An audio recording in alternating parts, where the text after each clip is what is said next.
ಇದೀಗ ಪ್ರಶ್ನೆ ಉಮರ್ ಶರೀಫ್ ಅವರು ಒಂದು ವ್ಯಾಲಿಡ್ ಕ್ವಶನ್ ಕೇಳಿದ್ರು. ಬಹುಶಃ ಉಮರ್ ಶರೀಫ್ ಅವ್ರ ಕ್ವಶನ್ ಇದೆಯಲ್ಲ, ಇದು ಯಾವುದೇ ಒಬ್ಬ ನಾಗರಿಕನ ಕ್ವಶನ್ ಅಂತ ಕೂಡ ನಾನು ಭಾವಿಸ್ತೀನಿ. ಕಾರಣ ಇದೆ ಇದಕ್ಕೆ. ಸರ್ಕಾರದ ಗೋಮಾಳವೋ, ಕೆರೆ ಅಂಗಳವೋ, ಇನ್ಯಾವುದೋ ಒಂದಷ್ಟು ಜಾಗನೋ, ಯಾವುದೋ ಕಂದಾಯ ಭೂಮಿನೋ, ಬೆಟ್ಟವೋ, ಗುಡ್ಡದ ಕೆಳಗಡೆ ಇರೋ ಜಾಗನೋ ಒಬ್ಬ ಮನುಷ್ಯ ಚೂಸ್ ಮಾಡಿಕೊಂಡು, ಅಥವಾ ಯಾವುದೋ ಒಂದು ಈ ಥರ ಕಸ ಡಂಪ್ ಮಾಡೋ ಏರಿಯಾನೋ ಚೂಸ್ ಮಾಡ್ಕೊಂಬಿಟ್ಟು 30, 40, 30, 60 ಈ ಥರದ್ದು ಏನೋ ಒಂದು ಜಾಗ ಮಾಡಿಕೊಂಡು, ಒಂದು ವೇಳೆ ಅವನು ಯಾವುದೋ ಆ ಥರದವ್ರು ಯಾರೂ ಕೂಡ 50 ಲಕ್ಷ ಖರ್ಚು ಮಾಡೋಂಥ ಮನೆ ಕಟ್ಟಲ್ಲ. ರಘು 50 ಲಕ್ಷ 60 ಲಕ್ಷ 1 ಕೋಟಿ ಖರ್ಚು ಮಾಡೋಂಥ ಮನೆ ಕಟ್ಟಲ್ಲ. ಅಬ್ಬಬ್ಬ ಅಂದರೆ 3 ಲಕ್ಷ 4 ಲಕ್ಷದಲ್ಲಿ ಸುಮ್ಮನೆ ಸಿಮೆಂಟ್ ಇಟ್ಟಿಗೆ ತರಿಸ್ತಾರೆ, ಒಂದು ಬಾಗಿಲು 1 ಲಕ್ಷ ಒಂದು ಕಿಟಕಿ ಇಟ್ಬಿಟ್ಟು ನೀನು ನನ್ನ ಮನೆ ಅಂತಾರೆ.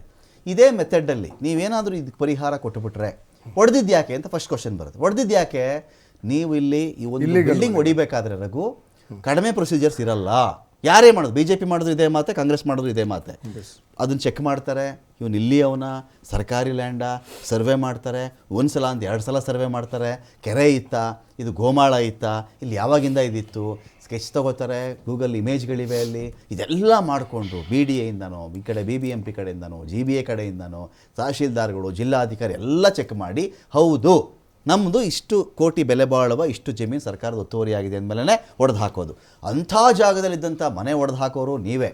ಈಗ ಪಿಣರಾಯಿ ವಿಜಯನ್ ಕಡೆಯಿಂದ ಗೈಡ್ಲೈನ್ಸ್ ಬಂದುಬಿಟ್ಟಿದೆ, ಅಥವಾ KCV ಕಡೆಯಿಂದ ಬಂದುಬಿಟ್ಟಿದೆ ಅನ್ನೋ ಕಾರಣಕ್ಕೋಸ್ಕರವಾಗಿ ಮತ್ತೆ ಮನೆ ಕಟ್ಕೊಟ್ಬಿಡ್ತೀವಿ, ಕೇರಳದಲ್ಲಿ ಮುಸ್ಲಿಂ ಓಟ್ಗಳು ನಮ್ಗೆ ವ್ಯತ್ಯಾಸ ಆಗ್ಬಿಡ್ತವೆ ಅಂತ ಡ್ರಾಮಾ ಮಾಡ್ತಿರೋದು ನೀವೇ ಅಲ್ವಾ? ಹೇಗೆ ಎರಡು ದ್ವಿಪಾತ್ರದಲ್ಲಿ ನಿಮ್ಮ ಅಭಿನಯ ಇದು? ಓಕೆ, ಮೊದಲನೇದಾಗಿ ನಾವು ಇವರೇ ಒಂದೆರಡು ವಿಚಾರಗಳನ್ನು ಎತ್ತಿದ್ದಾರೆ. ಏನು ಇವತ್ತು ಕೃಷ್ಣ ಬೈರೇಗೌಡರು ವಿಚಾರವನ್ನು ಆಲ್ರೆಡಿ ಹೇಳಿದ್ದಾರೆ. ಇವತ್ತು ಮಧ್ಯಾಹ್ನ ಪ್ರೆಸ್ ಮೀಟ್ ಮಾಡಿ ಕ್ಲಿಯರ್ ಆಗಿ ಹೇಳಿದ್ದಾರೆ. ಸೊ 2020ರಲ್ಲಿ ಮನೆ ಆಗಿದ್ರ ಸಂದರ್ಭದಲ್ಲಿ ಇವ್ರು ಯಾಕೆ ಹೊಡೆದಾಕ್ಲಿಲ್ಲ ಅಂತೇಳಿ ಮೊದಲನೇ ಪ್ರಶ್ನೆ ಅವ್ರಿಗೆ ಆಲ್ರೆಡಿ ಕೇಳಿದ್ದಾರೆ. ಸೊ ಒಂದು ಯಾಕೆ ಇದಕ್ಕೆ ಪೂರಕವಾದ ಪ್ರಶ್ನೆ ಯಾಕೆ ಅಂತಂದ್ರೆ, ಇಲ್ಲಿರ್ತಕ್ಕಂಥವರೆಲ್ಲ ಹೊಡೆದಾಕ್ದಾಗ, ಡೆಮಾಲಿಷ್ ಮಾಡಿದಾಗ ತಾವು ಕೂಡ ಮಾಧ್ಯಮದಲ್ಲಿ ತೋರಿಸಿದ್ರೆ ನಾವೆಲ್ಲ ನೀವು ಕೃಷ್ಣ ಬೈರೇಗೌಡರು ನಿಮ್ಗೆ ವೋಟ್ ಹಾಕಿದೀವಿ, ನೀವು ನಮ್ಮ ವೋಟ್ ಹಾಕಿ ನಮ್ಗೆ ಇದು ಅನ್ಯಾಯ ಆಗಿದೆ ಅಂತ ಕೇಳಿದ್ರಿ. ಅಂದ್ರೆ ಕೃಷ್ಣ ಬೈರೇಗೌಡರು ಇಲ್ಲಿ ಎಲೆಕ್ಷನ್ ನಿಲ್ಲೋದಕ್ಕೆ 23rd ಮೊದಲೇನೆ ಇದೆ ಅಂತ ಅರ್ಥ. That is proven. ಅಂದ್ರೆ BJP ಅವಧಿನಲ್ಲಿ ಆಲ್ರೆಡಿ ಅದು ಇದನ್ನೇನು ಎನ್ಕ್ರೋಚ್ ಮಾಡ್ಕೊಂಡಿದ್ದಾರೆ ಅಂತ ಹೇಳಿ. ಅದ್ರ ಮೂಲ ಉದ್ದೇಶ ಇನ್ನು ಇನ್ವೆಸ್ಟಿಗೇಷನ್ ನಡೀತಾ ಇದೆ. ಯಾರೋ ಒಂದು ಮಾಫಿಯಾ ಏನಿದೆ, ಈ ಬೆಂಗಳೂರಿನ ಲ್ಯಾಂಡ್ ಗ್ರಾಬಿಂಗ್ ಮಾಫಿಯಾ ಇದೆಯಲ್ಲ, ಲ್ಯಾಂಡ್ ಗ್ರಾಬಿಂಗ್ ಮಾಫಿಯಾ ಹಿಂದೆ ಇದ್ದಾರೆ ಅಂತ ಹೇಳಿ ಒಂದು ಗುಮಾನಿ ಇದೆ ನಮಗೆ. ಅದ್ರ ಇನ್ವೆಸ್ಟಿಗೇಷನ್ ನಡೀತಾ ಇದೆ. ಎಂಕ ನಾಣಿ ಸೀನನ್ ಕರ್ಕೊಂಡ್ಬಂದು ಸಣ್ಣ ಮನೆ ಕಟ್ಸ್ಕೊಟ್ಬಿಡೋದು, ಆ ನಂತರದಲ್ಲಿ ಲ್ಯಾಂಡ್ ಲ್ಯಾಂಡ್ ಪಡ್ಕೊಳ್ಳೋದು. ಇವ್ರ ಮೂಲ ಉದ್ದೇಶ ಏನು ಅಂತಂದ್ರೆ, ಫಸ್ಟ್ ಇದಾಕ್ಬಿಡೋದು, ಅದನ್ನ ಇವರೇ ಒಂದು ಹಕ್ಕುಪತ್ರ ಇವರೇ ವಿತರಣೆ ಮಾಡಿಸ್ಬಿಡೋದು. ವಿತರಣೆ ಮಾಡಿಸಾದ್ಮೇಲೆ ಒಂದು 6 ತಿಂಗಳಾದ್ಮೇಲೆ ಅವೆಲ್ಲ ವಾಪಸ್ ಕೊಟ್ಬಿಟ್ಟು ಬೇರೆಯವ್ರು ಪಡ್ಕೊಂಡು ಅಲ್ಲಿ ಮಾಲು ಮತ್ತೆ ದೊಡ್ಡ ದೊಡ್ಡ ಅಪಾರ್ಟ್ಮೆಂಟ್ಗಳು ಮಾಡುವಂತ ಒಂದು ಮಾಫಿಯಾ ಗ್ಯಾಂಗ್ ಇದೆ. ಆ ಮಾಫಿಯಾ ಗ್ಯಾಂಗ್ ಅನ್ನ ಇವ್ರು ಮಟ್ಟ ಮಾಡಕ್ಕಾಗಿಲ್ಲ. ಆ ಮಟ್ಟ ಹಾಕುವಂತ ಕೆಲಸ ನಾವು ಮಾಡಿದ್ದೇವೆ, ಮೊದಲನೇ ಪಾಯಿಂಟ್. ಸೊ ಎರಡನೇದು, ಇವರು ಏನು ತುಂಬಾ ಮಾತಾಡ್ತಾರೆ, 2022ರಲ್ಲಿ ಯಾಕೆ ಕಾಂಪನ್ಸೇಷನ್ ಕೊಟ್ರು, ಯಾಕೆ ಮನೆ ಕೊಡ್ತೀವಿ ಅಂತ ಒಪ್ಕೊಂಡಿದ್ರಲ್ಲಿ, ಇದೇ ಮಹದೇವಪುರದಲ್ಲಿ ಅಲ್ಲಿ ಒಂದು 100ಗಿಂತ ಹೆಚ್ಚಿನ ಗುಡಿಸಲುಗಳನ್ನು ಹೊಡೆದಾಕ್ತಂತ ಸಂದರ್ಭದಲ್ಲಿ ಇವರು ಇದೇ ಕಾಂಪನ್ಸೇಷನ್ ಕೊಟ್ಟಿದ್ದಾರೆ. ಬಿಜೆಪಿ ಸರ್ಕಾರದಲ್ಲಿ ಕಾಂಪನ್ಸೇಷನ್ ದುಡ್ಡನ್ನು ಕೊಟ್ಟಿದ್ದಾರೆ. ಸೊ ದುಡ್ಡು ಕೊಟ್ಟಿದ್ದಾರೆ, ಪ್ಲಸ್ ಕೆಲವರಿಗೆ ಮನೆಗಳು ಕೊಟ್ಟಿದ್ದಾರೆ. ಓಕೆ, ಸೊ ಅದನ್ನ ಡಿಫರೆಂಟ್ ಏರಿಯಾಗಳಲ್ಲಿ ಕೊಟ್ಟಿದ್ದಾರೆ ಅವರು, ಒಂದ್ ಏರಿಯಾದಲ್ಲಿ ಕೊಟ್ಟಿಲ್ಲ. ಬಟ್ ಕಾಂಪನ್ಸೇಷನ್ 100% ಅವರಿಗೆ ಕ್ಯಾಶ್ ಕೊಟ್ಟಿದ್ದಾರೆ, ಚೆಕ್ ಕೊಟ್ಟಿದ್ದಾರೆ, ಮನೆಯನ್ನು ಕೊಟ್ಟಿದ್ದಾರೆ. ಆದ್ರೆ ಮನೆಗಳು ಕಮ್ಮಿ ಕೊಟ್ಟಿದ್ದಾರೆ, ಕಾಂಪನ್ಸೇಷನ್ ಜಾಸ್ತಿ ಕೊಟ್ಟಿದ್ದಾರೆ. ಜಮೀರ್ ಅಹಮದ್ ಖಾನ್ ಅವರು ಬಿಟ್ಟುಬಿಟ್ರೆ ಇನ್ಯಾರು ಕ್ಯಾಶ್ ಅಲ್ಲಿ ಕಾಂಪನ್ಸೇಷನ್ ಕೊಟ್ಟರು ನಾವಂತೂ ನೋಡಿಲ್ಲ ರೀ. ಅಲ್ಲ, ನಾವಂತೂ ನೋಡಿಲ್ಲ. ಹೌದು, ಕಾಂಪನ್ಸೇಷನ್ ಕೊಟ್ಟಿದ್ದಾರೆ, ಕ್ಯಾಶ್ ಅಲ್ಲಿ ಕೊಟ್ಟಿದ್ದಾರೆ ಅಂತ ಯಾರು?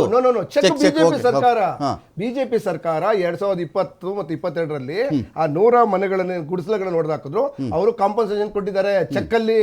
ಅಂದ್ರೆ ನಿಮ್ಮನ್ನು ಹೊಡೆದಾಕಿದೀವಿ ಅಂತ ಕಾಂಪನ್ಸೇಷನ್ ಕೊಟ್ಟಿದ್ದಾರೆ. ಅದೇ ಯಾಕೆ ಆಯ್ತು, ಹೊಡೆದಾಕಿದ್ರೆ ಇಲ್ಲಿಗಲ್ ಅಂತ ಹೇಳಿದ್ಮೇಲೆ ಕಾಂಪನ್ಸೇಷನ್ ಡಾಕ್ಯುಮೆಂಟ್ ಹಿಡ್ಕೊಂಡು ಕೂತಿದ್ದೀರಿ, ಮನೆಗಳು ಹೊಡೆದಾಕ್ಬಿಟ್ಟು ಡಾಕ್ಯುಮೆಂಟ್ ಇದೆಯಾ, ಆಧಾರ್ ಕಾರ್ಡ್ ಇದೆಯಾ, ವೋಟರ್ ಐಡಿ ಇದೆಯಾ ಅಂತ ಚೆಕ್ ಮಾಡ್ತಾ ಇದ್ದೀರಿ. ಎರಡು ಕಾರಣಕ್ಕೆ ನಾನು ಬಂದ್ಬಿಡ್ತೇನೆ. 3ನೇ ಪಾಯಿಂಟ್.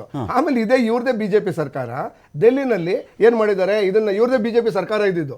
ಅವರು ರೋಹಿಂಗ್ಯಾಗಳಿಗೆ ಮನೆ ಕೊಟ್ಟಿದ್ದಾರೆ. ರೋಹಿಂಗ್ಯಾಗಳೇನು ಹೇಳ್ತಿದ್ರಲ್ಲ ಇವರು, ರೋಹಿಂಗ್ಯಾಳ ವಿರೋಧಿಗಳು ಅಂತ ಹೇಳಿ, ಅವ್ರಿಗೇನೆ ಡೆಲ್ಲಿ ಯಾಕೆ ಮನೆ ಕೊಟ್ಟಿದ್ದಾರೆ ಕೇಳಿ. ಇದು 3ನೇ ಪಾಯಿಂಟ್. 4ನೇ, ನೀವು ಪ್ರಶ್ನೆ ಕೇಳ್ತಾ ಇದ್ದೀರಿ, ಯಾಕೆ ನೀವು ಇವ್ರಿಗೆ ಮನೆ ಕೊಡ್ತಾ ಇದೀವಿ ಅಂತ ಹೇಳಿ. ನಾವು ಆಗ್ಲೇ ಹೇಳಿದ್ದೇವೆ, ಈಗೇನು ಚಳಿಗಾಲ ಇದೆ, ಈ ಚಳಿಗಾಲದಲ್ಲಿ ಯಾರು ಎಲಿಜಿಬಲ್ ಇದ್ದಾರೋ ಒಂದು ಪ್ರಿಯಾರಿಟಿ ಮಾಡಿ ಅವ್ರು ಎಲಿಜಿಬಲ್ ಇರೋರ್ಗೆ ಮಾತ್ರ ಕೊಡ್ತೀವಿ ಅಂತ ಹೇಳಿದ್ದೇವೆ.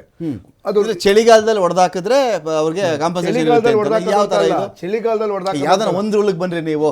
ಲ್ಯಾಂಡ್ ಸರ್ಕಾರದ್ದು ಹೊಡೆದಾಕಿದ್ದೇವೆ. ಎಲ್ಲಿಂದ ಬಂದಿದ್ದೀರೋ ಇಲ್ಲಿಗೆ, ನಿಮ್ಗೆ ಮನೆ ಇರಕ್ ಮುಂಚೆ ಎಲ್ಲಿಂದ ಚಳಿಗಾಲ ಬಂದ್ಬಿಡ್ತು, ಮಳೆ ಸುರಿತಾ ಇದೆ, ಬೆಡ್ಶೀಟು ಸಿಗ್ತಾ ಇಲ್ಲ ನಿಮಗೆ, ತಲೆದಿಂಬು ಸಿಗ್ತಿಲ್ಲ ಕಾಂಪನ್ಸೇಷನ್ ಕೊಡ್ತೀವಿ ಅಂದ್ರೆ ಕೆಲವರು ಬಿಜೆಪಿಯವರು ಮತ್ತೆ ಕೆಲವು ಏನು ಸಂಘ ಸಂಸ್ಥೆಗಳು ಬಂದು ಇಲ್ಲಿ ಚಿಕ್ಕ ಮಕ್ಕಳುಗಳಿದ್ದಾರೆ, ನೀವು ಹ್ಯುಮ್ಯಾನಿಟೇರಿಯನ್ ಗ್ರೌಂಡ್ ಅಲ್ಲಿ ದಯವಿಟ್ಟು ಒಂದು ಕೊಡಿ ಅಂತ ಕೇಳಿದಾಗ ಅದನ್ನ ಕಾಂಪನ್ಸೇಷನ್ ಮನೆನೇ ಮನೆ ಕೊಡಿ ಕೊಡಿ ಅಂತ ಕೇಳಿದ್ದಾರೆ.